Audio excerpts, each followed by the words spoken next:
Good morning, uh,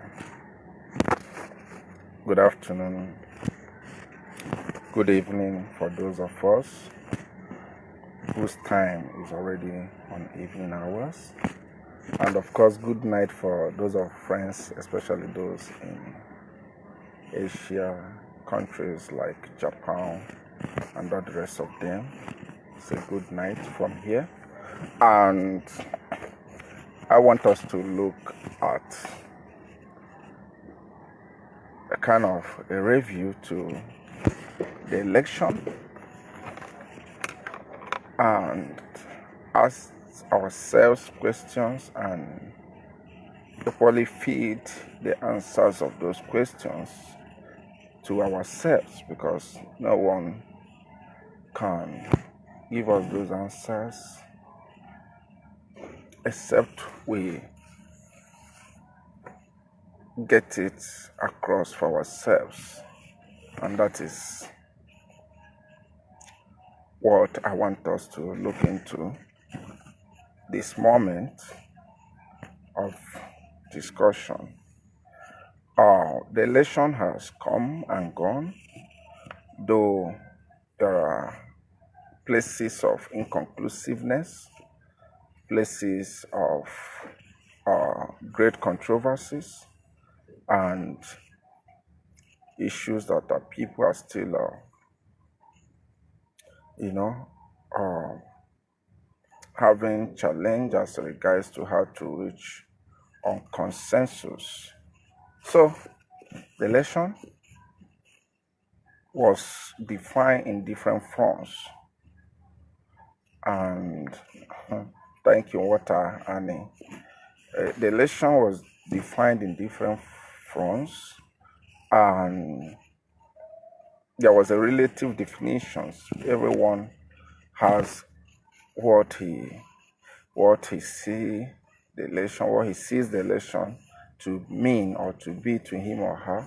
But to a reasonable height, there's this consensus that the election was a fraud. It was a monumental disgrace to not just to Nigeria, but various institutions, various agencies like INEC, the military, and other sister security agents. So it was a moment, one could say it was a moment of exhibition of national disgrace. It's a moment of exhibition of, official thievery, a moment of exhibition of national shame to the amusement of the entire world. So, and that's why people, unfortunately, because of the kind of education we don't take events serious. We seem not to be so careless with reviewing, analyzing, and of course, thank you, Chimes, and of course, evaluating events that happen within us.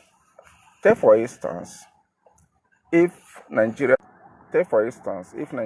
is to be a functional society, there would have been a serious documentation of what transpired, what happened during this election, because it was indeed a black side of Nigeria history. You might not know, you might not really understand what I'm saying.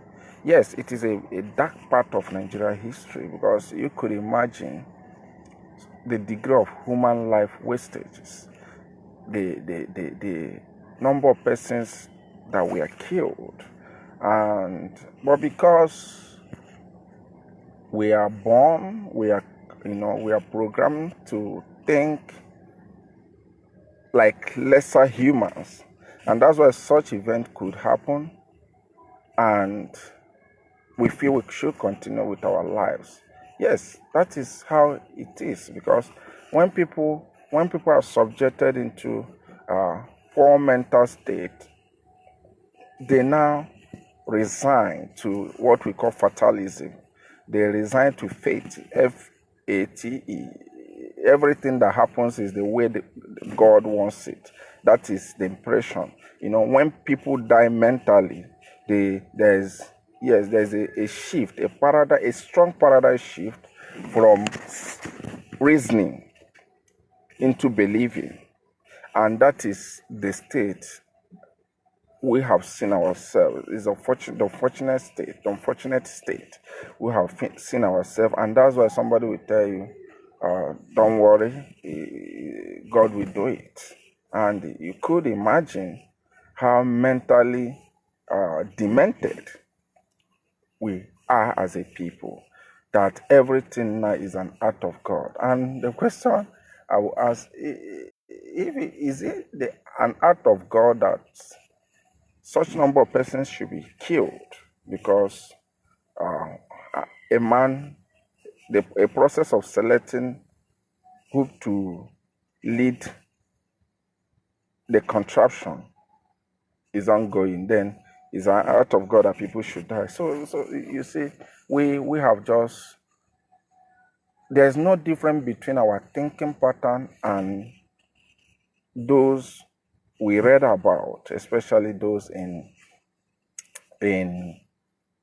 dark age, the period of human history we know as dark age.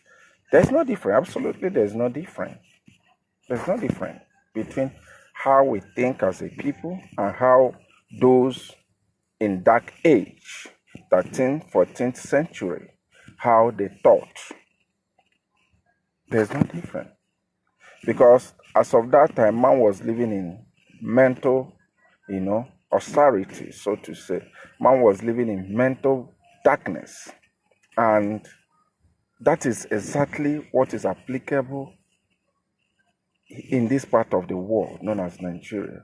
You can't imagine that everything we now think, we have suspended our sense of reasoning as human and have retired to fate. And that is how terrible things are here.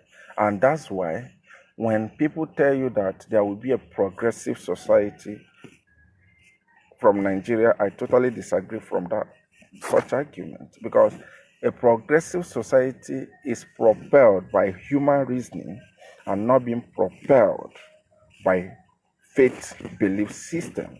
No, there is no country that is being built on anchor of fatalism. No, absolutely none. What builds a society is sense. And that is the difference between the Biafra we are driving for and the Nigeria state. Like in Nigeria state, I could remember the president was once told about the rampaging killing happening by the herdsmen, by the terrorist herdsmen. You could hear the president saying, it was on printed paper, he said the people should pray. Does it mean that when the people pray, then angels will come down, enter the bushes and start fighting the herdsmen? Is that not? Doesn't that show that even at the apex of authority, at the apex of leadership, that there is still a problem? Something that needs human solution is being responded with stupid spiritualism, or it's not even spiritualism, or act of assuming that we are being spiritual, and there's no spirituality in us. Because I believe that spirituality should transcend or bring to reality the perfect state of divinity. That is what I believe. If anybody or any people that say they pray, and they pray a lot, just the way we assume we are too churchish, we are too religious. If we pray a lot, and the spiritual goodies or the good things we think happen in celestial world cannot be reflected in the world of reality, that shows that our religious exercises are just bunch of stupidity. Yes, I will tell you this because not really that I'm digressing, but I'm prepared to say this. Any society that is belief system does not help them to solve a social problem, does not lead them into solving a problem in a society, that society is the most stupid and self-deceived society. I need to be contradicted.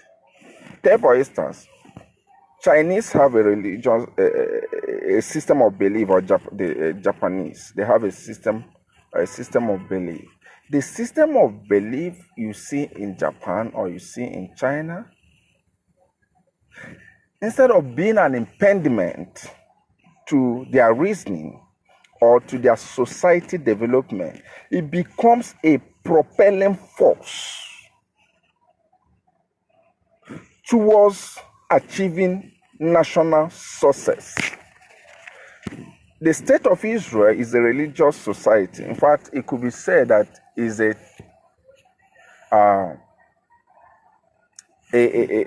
country. The state of Israel could be said not really being a secular society, based on what definition of secular state is all about. It could be said to be a country that has a reasonable influence from the rabbis, from the scribes, from the sages, and all the rest of them. That is the state of Israel. But mind you that whatever the belief system the state of Israel has is geared towards national development. And that's why even in Jewish mysticism, I've taken time to make a peripheral study, not really deep study about Judaism. Now, if you look at Jewish mysticism, which, the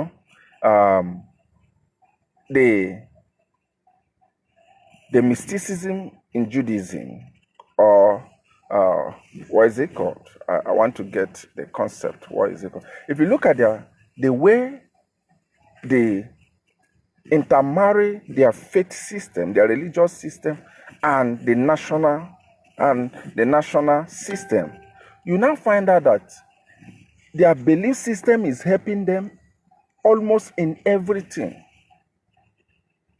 they achieve, all the successes they achieve as a people. The faith or their belief system is helping them to achieve it. Their belief system, their religious belief system, their belief system takes them into progressive society and not retrogressive society. Just the way we have it in Nigeria, and that's why Nigeria can never be good. Because you have voted, yes, you're happy that you have voted, but unarguably, you must accept with me that your vote does not and will not bring a change, even though Nigeria remains in the next 4 years. In the next 4 years, you will still be jumping up on another hopelessness. That is just the way it is. Because the system does not encourage progressiveness. The system, the foundation, does not encourage success. The system does not encourage, national development. And I keep on telling us that the problem we have and we keep on having in this part of the world is because we allow our senses to be suspended and believe that angels will come down from heaven to do these things for us. It can never happen. If Biafra as a nation equally go on this part of reasoning, Biafra will equally be worse than Nigeria. It's as simple as that. That's why somebody will tell you that Don't worry. It is the will of God that a man rigged. That was what somebody told me today. I think that got me really upset. He told me it's the will of God that a man rigged the election and he's there now. That if it's not the will of, I told him that is, in fact, are you not telling me if the opponent wins through judiciary, is not the will of God again? That means that God is a confused God. He doesn't even know where he stands. I hope you understand me. So let's look at, we are talking about the election. Yes, the election has come, the election has gone. But do we think there will be anything new from Nigeria? Forgive me, I'm not a pessimistic, neither am I sounding like one, but if that is how my reasoning pattern sounds to you, I think I owe you no apology. But to be sincere with you, there will be no change. I keep on saying it. In as much as there is a man up in the north who believes that the man down in the south must be conquered and a system of faith or belief system imposed on him. And this is what this man believes on as what development means to him. You are in the south, you want to be driven, your definition of development is technological advancement, agricultural development. That is your concept of development from the southern perspective. And there is a man up north who believes or defines development as the ability to take Islam from north to south. Development as ability to just be in the office, be, sharing the oil money, no strong input to the nation's economy. And that is what development. And unfortunately, the man who is thinking about this is controlling the affair of the nation. And that is why the nation cannot develop. And for those of you who might equally accuse me of not really or being too hard or harsh on Nigeria, I want to tell you what drives society is not believing that God will do it for you. If the Japanese had believed that God would do it for them, they wouldn't have been where they are today. If Chinese, most of us don't know that as early as, okay, let me say, last century, first part of last century, which is 20th century. I'm talking about from around 1945s and other. Good. So some of us don't know that as early last century, 20th century, China was not where she is today. And the Chinese never felt that their own God will help them to arrive where they are today. It's not by their belief system. Rather, they believe that they need to create the kind of society they wanted. The UAE, United Arab Emirates, that everybody is running to go and do a work of 70,000, 80,000 in Dubai, or probably 100,000 in Dubai.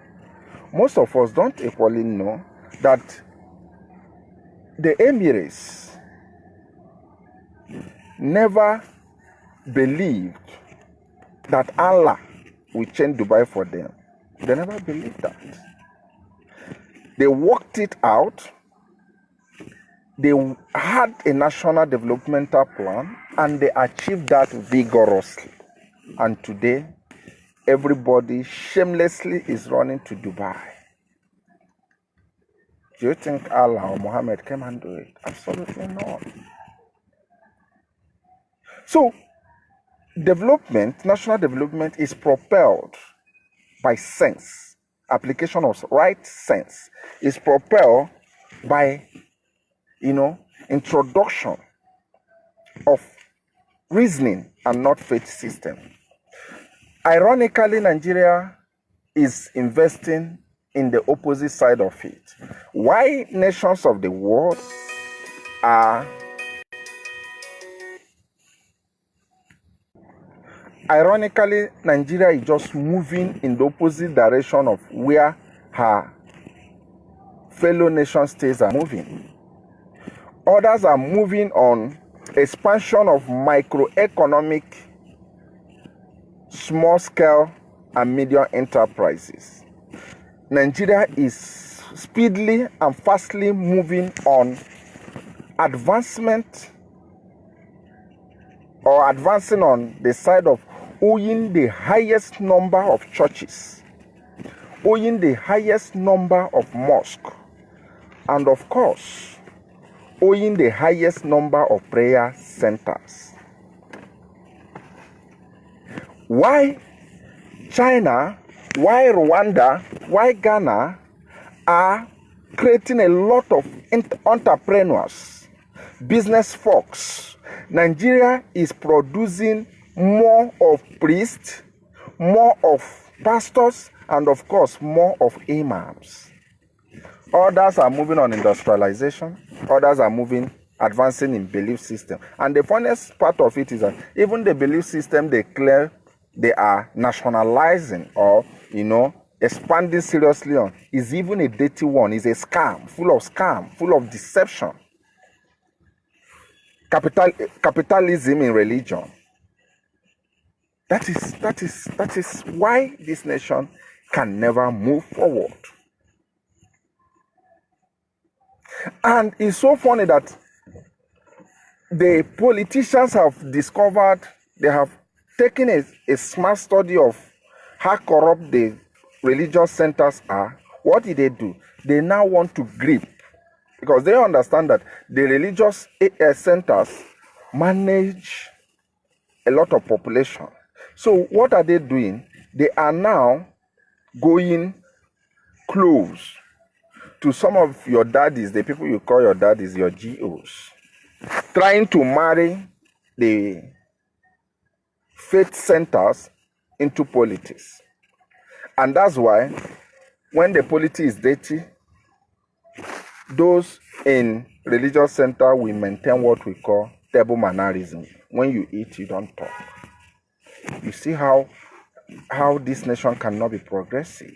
So that, why am I saying this? So that most of you who think you have voted and there will be a change, that is pure lie. No change.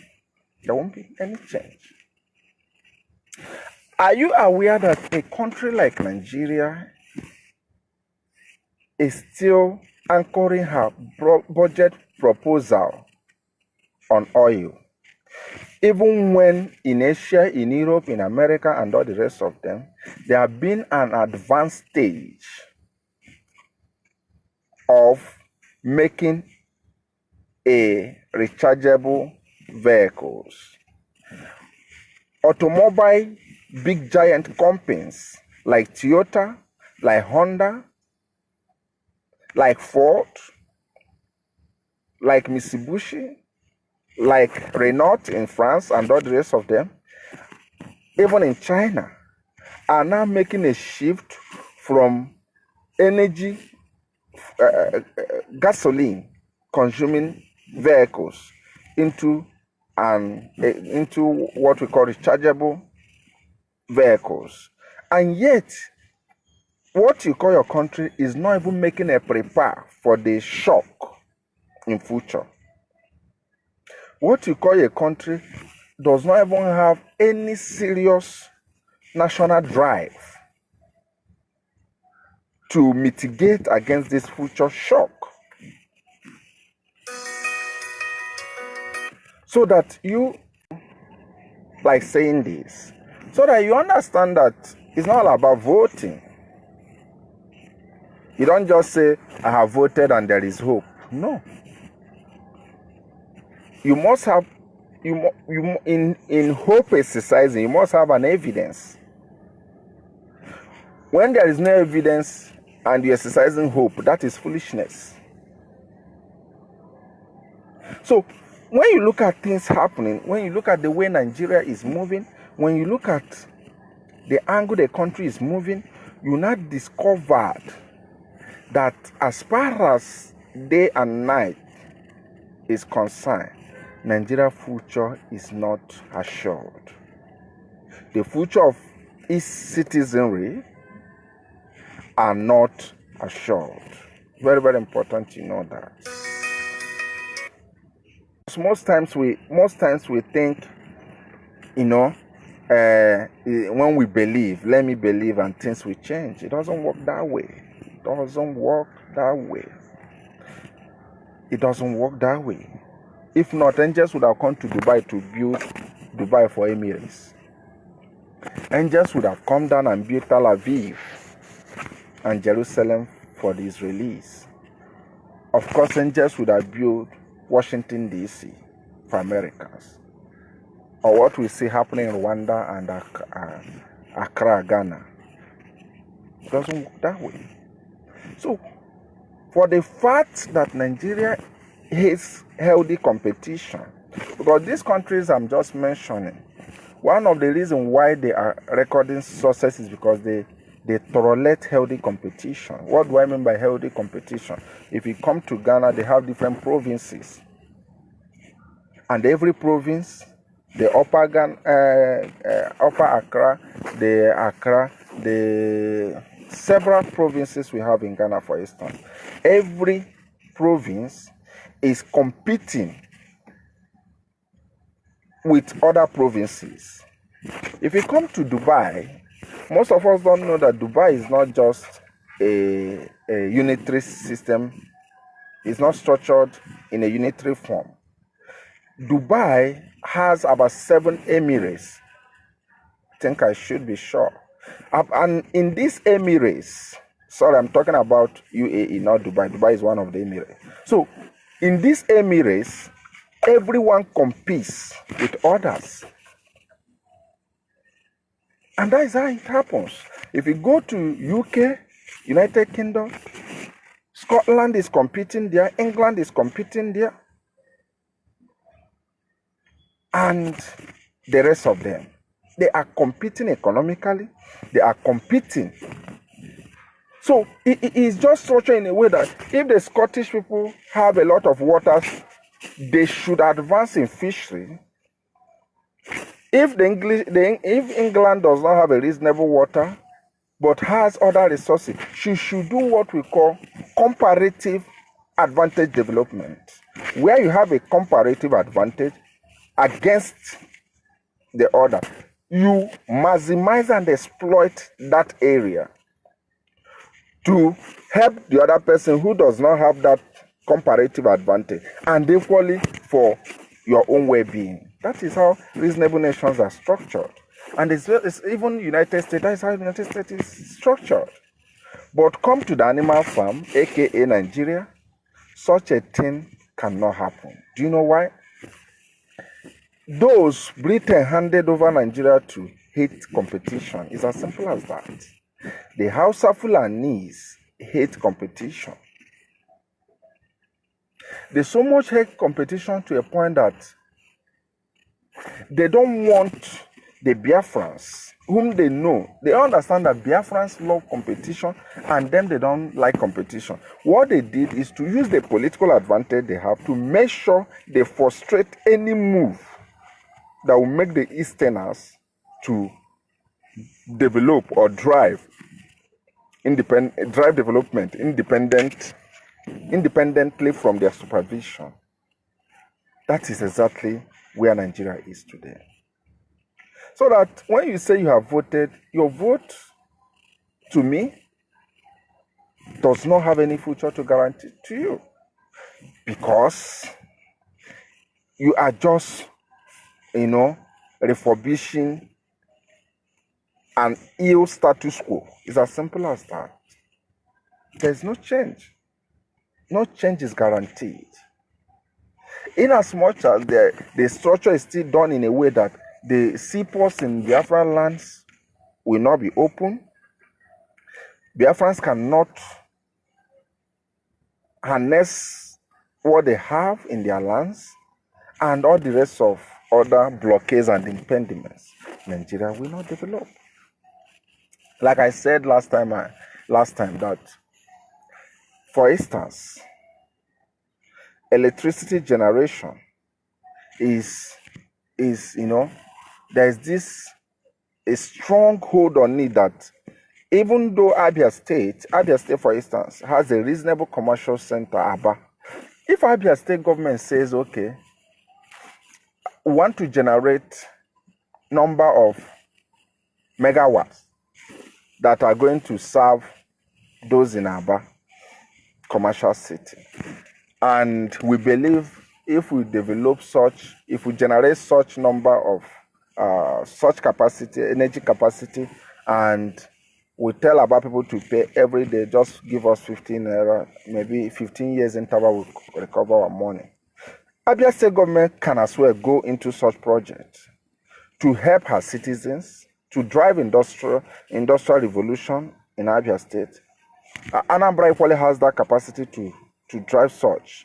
But because there is a clause in the Zoo Constitution that limits Abia State from generating at commercial capacity, electricity at commercial capacity, it frustrates every businessman in Aba, because every businessman in Aba who wants a public source of light must wait until federal government brings it to them.